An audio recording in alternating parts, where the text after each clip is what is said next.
Hi, for my War Project movie, I watched The Pacific. The Pacific is a 10-part miniseries from HBO that follows different Marines during America's battles with the Japanese in the Pacific during World War II. The first section of the Pacific takes place on the tropical island of Guadalcanal. The island is just outside of Australia and could have cut the U.S. off from the Pacific if they hadn't taken it. The battle that took place on the island was one of the toughest in the Pacific. Men were starving and still had to fight for their country. This reminds me of one of the more recent events that transpired during the U.S. involvement in Iraq. Abu Ghraib was an Iraqi prison used by the United States Army to receive information about terrorism in Iraq. The prison was notorious for physically, mentally, and sexually abusing their prisoners. The pictures of Abu Ghraib were released to the public with a CD that wasn't supposed to be released and was accidentally given to a reporter. They were uploaded to the internet, and the pictures just show the horrible parts of war that are hidden from the public. The director for the Pacific doesn't hesitate to show the viewers the true reality of war.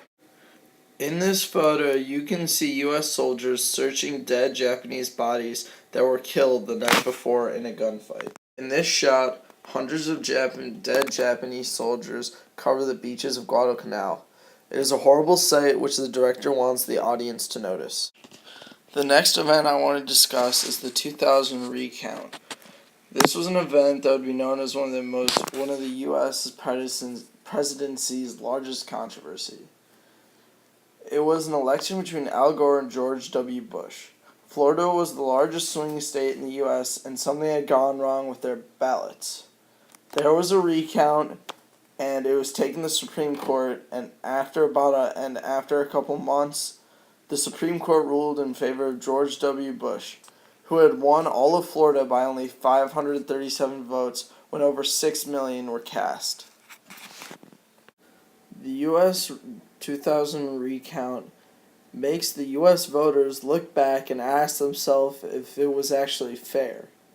It makes them rethink the authority that they believe in the United States, and it is actually shown in the Pacific through the soldiers at Cape Gloucester.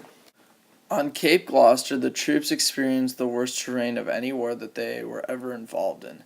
The troops got horribly depressed on the island and had horrible morale. At this point in the war, the troops on the island thought that they were expendable, similarly to the voters in the United States during the year 2000. This also made the U.S. troops think that they were expendable and almost there for the ride, like the U.S. voters who didn't have a choice in what was said or done during the 2000 election. The next event I would like to discuss is 9/11. 9/11 was a horrible series of 4 coordinated terrorist attacks launched by the Islamic terrorist group Al-Qaeda.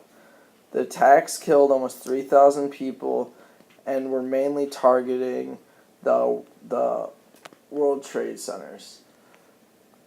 The attacks on September 11, 2001 have scarred America to this day. The attacks on the U.S. during 9/11 scared the country similarly like the attack on Pearl Harbor in December of 1941. The attack on Pearl Harbor was briefly covered during the HBO miniseries The Pacific. They do carry some similarities, and both of these horrible actions were never invoked by the U.S. Also, both these acts brought the U.S. into horrible wars that they could have easily stayed out of. And just as easily, they stayed in them, and they were brought into the cruel act which is war.